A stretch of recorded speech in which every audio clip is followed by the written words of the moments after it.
Hey everybody, and welcome to another deep dive. It's great to be here. You wanted to know more about public speaking and self-confidence, and we've got a stack of Dale Carnegie wisdom to unpack here, drawn from how to develop self-confidence and influence people by public speaking. Right. It's a classic for a reason. It is a classic. By the end of this, you'll not only have actionable tips for your next presentation, but also a deeper understanding of how the greats like Lincoln and Roosevelt honed their skills. Yeah, what's fascinating about Carnegie is that he doesn't just give you surface-level tips. Right. He takes you deep into the minds of history's greatest speakers. Yeah. We're talking about folks like Lincoln and Teddy Roosevelt. Absolutely. How they prepared, how they overcame their nerves, how they crafted speeches that moved nations. Okay, let's unpack this. Yeah. First things first, stage fright. Okay. We've all been there, right? Oh, yeah. That feeling like your heart is about to burst out of your chest before a big presentation. It's incredibly common, Yeah. even among the greats. Carnegie points out that even Cicero, one of history's most famous orators, believed a little nervousness was a sign of a good speaker. Oh, interesting. It shows you care that you're invested in connecting with your audience. So it's not about eliminating the nerves entirely, Right. but more about managing them. Exactly. And Carnegie gives us 4 powerful strategies to do just that. Okay, like it. The first one is act as if. Right. He actually draws this from Teddy Roosevelt, Oh, really? who was, believe it or not, a nervous young man. Wow. Roosevelt's advice. Oh. Act brave, even if you don't feel it, and eventually become second nature. Isn't that a bit like, Yeah. faking it till you make it? Yeah. How do you make sure that projected confidence actually translates into the real deal?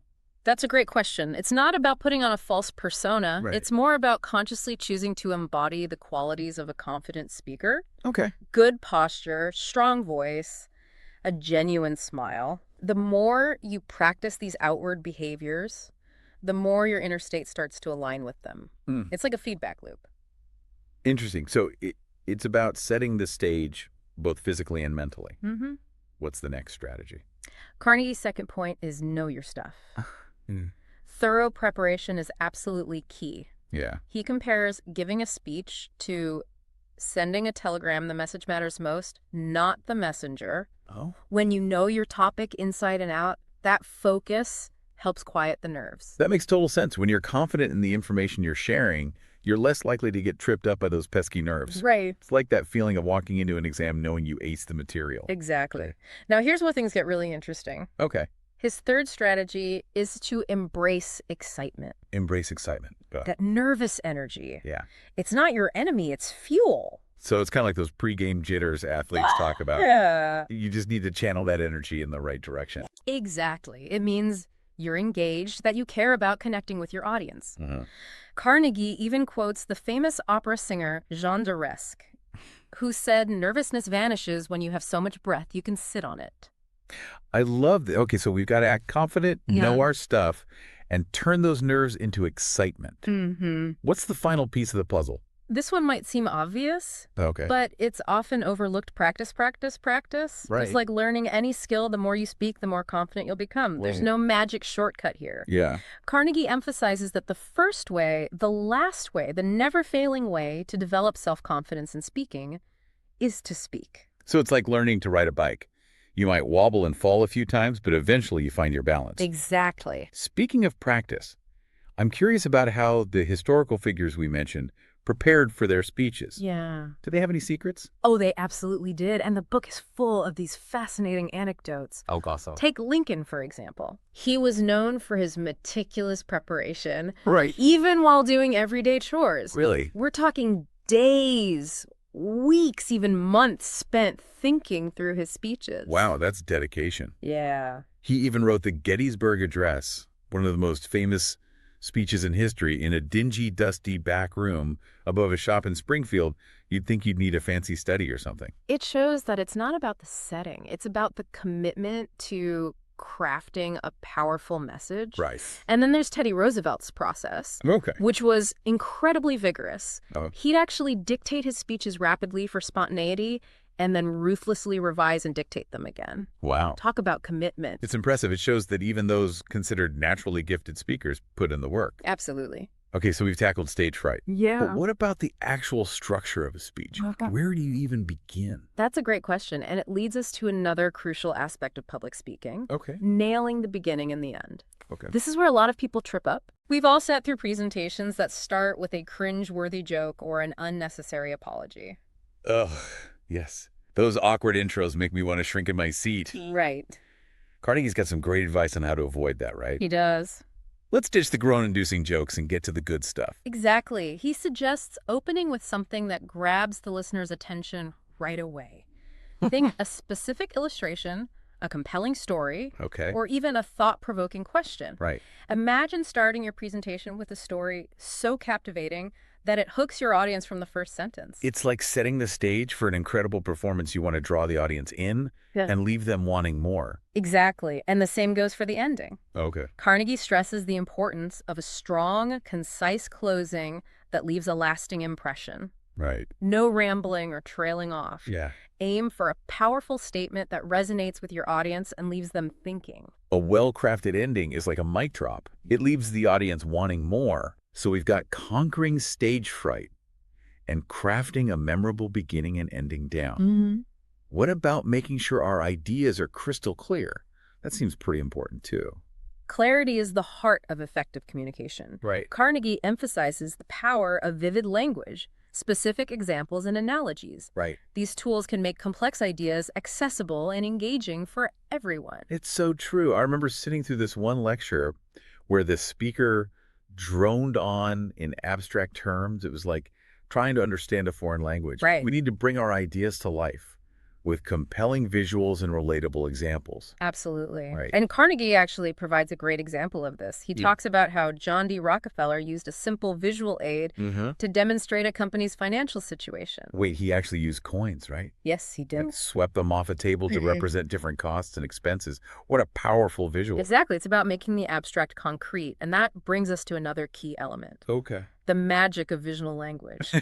Carnegie highlights the importance of using descriptive language that paints a picture in the listener's mind. Instead of saying a large building, try skyscraper that pierced the clouds. Feel the difference. It's undeniable, and the book's full of these examples. Right. There's a fascinating one where the Daily Science News Bulletin describes the wasted energy at Niagara Falls. I can just imagine the roar of the falls, the spray on your face, the sheer scale of that natural wonder using sensory language really creates an unforgettable image, doesn't it? Absolutely, and that leads us to one of the most powerful tools in a speaker's arsenal. Okay, what's that? Storytelling. Storytelling people are naturally drawn to stories, right? I feel like personal anecdotes are so effective in illustrating points and making them memorable. Think about the most captivating presentations you've seen. Chances are they were filled with stories that drew you in and left a lasting impression. Carnegie uses a great example of a student who told a story about two very different college classmates, one obsessed with frugality and the other with self-importance, to illustrate the power of a well-told story. It's like a light bulb moment. The concept suddenly becomes clear and relatable. Exactly. And that brings us to the final element we'll cover in this section. Oh, go to that. Cultivating an engaging diction. Cultivating an engaging diction. Carnegie stresses that word choice matters. Right. A rich vocabulary adds color, depth, and impact to your communication. Words are your tools, so the sharper they are, the more effectively you'll communicate, right? Exactly, and he gives these inspiring examples of renowned figures like John Bright and Charles James Fox, Okay. who immerse themselves in literature to enhance their diction. They read Shakespeare, Milton, the classics. Imagine the power their words held. That's amazing. It's like becoming a word detective, unearthing the hidden stories behind the language we use every day. But wait, how can you actually do that? Do you have to become a literary scholar overnight? Not at all. Carnegie offers some really practical advice. Okay. Start by using a dictionary regularly. Okay. Don't just look up definitions, explore the etymology, the origin and history of words. Then read widely, expose yourself to different writing styles and genres. Okay. And finally, pay attention to the language used by skilled speakers and writers. So it's about being a conscious consumer of language and actively seeking out ways to expand your vocabulary. That makes sense. But all these words won't do much good if you can't remember what you want to say, right? Yeah. What about memory techniques? Those seem crucial for public speaking, especially when you're trying to deliver a powerful message without relying too heavily on notes. You're absolutely right. Memory is essential for any speaker, and Carnegie actually dedicates a significant portion of the book to this topic. Okay. He breaks down memory into 3 key laws: Okay. impression, repetition, and association. Okay, interesting. Okay, those 3 laws of memory, impression, repetition, and association. Let's break those down. What exactly does Carnegie mean by impression? It's all about creating vivid, lasting impressions in your mind. Think about it. You're more likely to remember something that truly captures your attention, something that stands out. Vague, fleeting thoughts just slip away. So it's like taking a mental snapshot rather than just glancing at something quickly. Do you have an example of how this works in practice? Carnegie actually uses Thomas Edison as an example. Okay. Edison, believe it or not, had a terrible memory for names. Oh, really? But he got around this by focusing on vivid visual details. Instead of struggling to remember someone's name, he'd focus on a striking feature, maybe their unusually bright eyes or a peculiar way of dressing. That's so clever. It's like creating a mental caricature that's easier to recall. Okay, so you've got a strong impression. What's the next step? Repetition. Repetition. This one's pretty straightforward. The more you repeat something, the more likely it is to stick in your memory. Right. Think about how you learned your multiplication tables or your favorite song lyrics. It's all about repetition. Carnegie even mentions how Mohammedan students use this technique to memorize the entire Quran. Wow, that's impressive. But I'm curious about the 3rd law, association. How does that tie into memory? Well, think of your mind as an associating machine, as Carnegie puts it. Oh. We remember things by connecting them to other facts or ideas that are already stored in our memory. So it's like creating a mental web Yeah. where each piece of information is linked to others. Exactly. And Carnegie offers some really practical techniques for forming those associations. For example, let's say you're trying to remember a stranger's name. Oh. He suggests asking questions about their name, observing their appearance closely, and even inventing a silly phrase that connects their name to their profession. That's a fun way to turn memory into a game. Right. It takes the pressure off trying to force something into your memory. Yeah. Any other examples? He also talks about remembering dates by linking them to significant historical events. So instead of just trying to memorize the year the Suez Canal opened, you could connect it to a memorable event. Maybe it was 4 years after the close of the American Civil War. I see. It's all about finding those connections that make information stick. So we've got the memory piece down. We know how to conquer stage fright, structure our speech, and make our ideas crystal clear. But what about persuasion? How do we actually get people to buy into our message? The art of persuasion. Carnegie dives deep into this, exploring the psychology of influence and giving us some actionable techniques for getting people to see your point of view. I'm all ears. What are some of the key principles he highlights? First and foremost, he says you have to be crystal clear about your purpose. No. What are you trying to achieve with this speech? Right. Are you aiming to inform, persuade, entertain? Yeah. Once you know your goal, you can tailor your message and delivery accordingly. It's like having a roadmap for your speech. Mm-hmm. You know, your destination and the best route to get there. Exactly. And just as important as knowing your purpose is understanding your audience. What are their interests, needs, and values? Right. Once you have a sense of who you're talking to, you can craft a message that truly resonates with them. It's like speaking their language, right? Yes. You want to make sure your message connects with their experiences and perspectives. Precisely. And to make your message even more impactful, Carnegie emphasizes using vivid language and concrete examples that people don't think in abstractions, they think in pictures. It's like what we were talking about earlier, bringing your ideas to life with those vivid descriptions and relatable stories. Absolutely. And speaking of stories, Carnegie believes they are one of the most potent tools for persuasion. Okay. People are naturally drawn to narratives. They capture our attention and help us connect with the speaker on an emotional level. It's like weaving a spell with your words. Mm-hmm.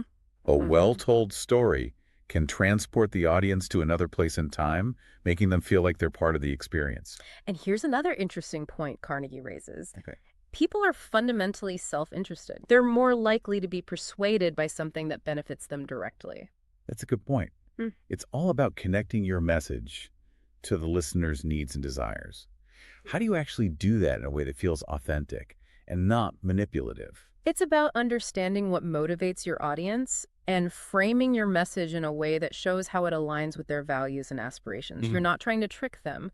You're showing them how your ideas can help them achieve their goals or solve their problems. So it's about finding that common ground, that shared interest that connects you with your audience. Exactly, and to further engage your audience. Yep. Carnegie suggests appealing to their senses instead of just telling them about something, trying to make them see it, hear it, feel it. Like using descriptive language that paints a vivid picture in their minds. Precisely, and to make your arguments even more convincing. Okay. Carnegie advises using comparisons and contrasts, highlight the differences between your viewpoint and opposing viewpoints, and clearly show why your perspective is superior. It's like drawing a clear line in the sand, right? Ex- This is what I believe, and here's why it's better than the alternative. And finally, Carnegie emphasizes ending your speech with a strong call to action. Okay. What do you want your audience to do after they've heard your message? Right. Be specific, be clear, and be inspiring. It's like giving them a mission, a purpose, a reason to take what they've learned and put it into practice. Exactly, and that's the ultimate goal of effective communication, Right. to inspire action and create lasting change. But it's one thing to talk about these principles in theory, it's another to see them in action.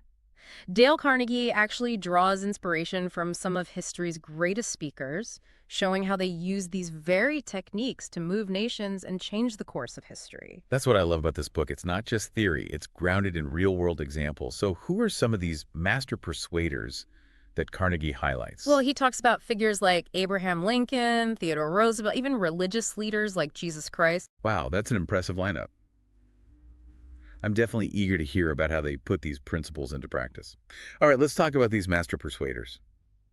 I'm especially curious about Lincoln. He's considered one of the greatest orators in American history, yet he had very little formal education. How did he manage to connect with people so powerfully?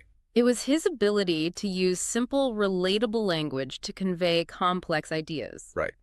Carnegie shares an example where Lincoln, in a speech about slavery, uses a simple analogy to explain the moral complexities of the issue. Okay. He compared the nation to a family arguing over a stolen piece of bread.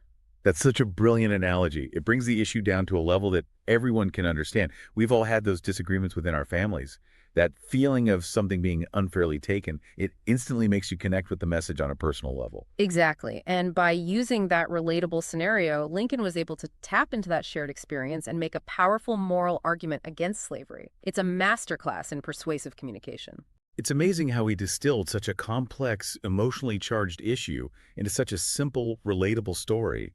It really highlights the power of clarity and concision. Okay, so we've got Lincoln, the master of simple yet profound communication. What about Teddy Roosevelt? He was known for his dynamic speaking style, right? That ability to rally crowds and inspire action. Roosevelt was a force of nature on stage, and Carnegie highlights how much of that came from his meticulous preparation and his use of vivid, action-packed language. There's an anecdote about Roosevelt practicing his speeches in front of a mirror, gesturing and speaking with incredible passion. That's interesting. It sounds like he approached speech giving almost like an actor preparing for a performance. Do you think that level of intensity is really necessary for everyone, or was that just part of Roosevelt's personality? While not everyone needs to rehearse in front of a mirror, I think the takeaway here is that preparation matters. Roosevelt understood the importance of practicing his delivery, making sure his words had the desired impact. It wasn't just about what he said, it was about how he said it. It's that combination of powerful words and a compelling delivery that truly makes his speech memorable. And speaking of memorable speakers, Carnegie also talks about Jesus Christ, right? How does he fit into this picture? Even Jesus, who is considered one of the greatest teachers of all time, used storytelling and vivid imagery to convey his message. Right. Think about the parables he used, simple stories about farmer shepherds, everyday people facing moral dilemmas. Those stories have resonated with people for centuries. They're so simple, yet so profound, offering timeless wisdom that transcends cultural boundaries. And that's the beauty of effective communication. It can connect with people on a deep emotional level, regardless of their background or beliefs. It's about finding those universal truths that speak to the human experience. So as we wrap up this deep dive into Dale Carnegie's wisdom, what's the key takeaway for our listeners? It's that anyone can become a more confident and compelling speaker. It's not about being born with a silver tongue. It's about preparation, practice, and a genuine desire to connect with your audience. And those historical figures we've talked about, Lincoln, Roosevelt, Jesus, they weren't born with these skills. They honed them through practice and dedication. And what's fascinating is that these principles extend beyond the podium. Right. Clarity, storytelling, engaging diction. These are valuable assets in any form of communication, whether you're leading a meeting, writing an email, or simply having a conversation. That's such an important point. These skills can truly transform how we interact with the world around us. So as we close out this episode, I have a question for you. What's one action you can take today to put these principles into practice? Maybe try incorporating a vivid anecdote into your next presentation or using a powerful analogy to explain a complex idea in an email. The possibilities are endless. The important thing is to start putting these principles into action and watch your communication skills soar. Thanks for joining us on this deep dive. We'll see you next time for another insightful exploration.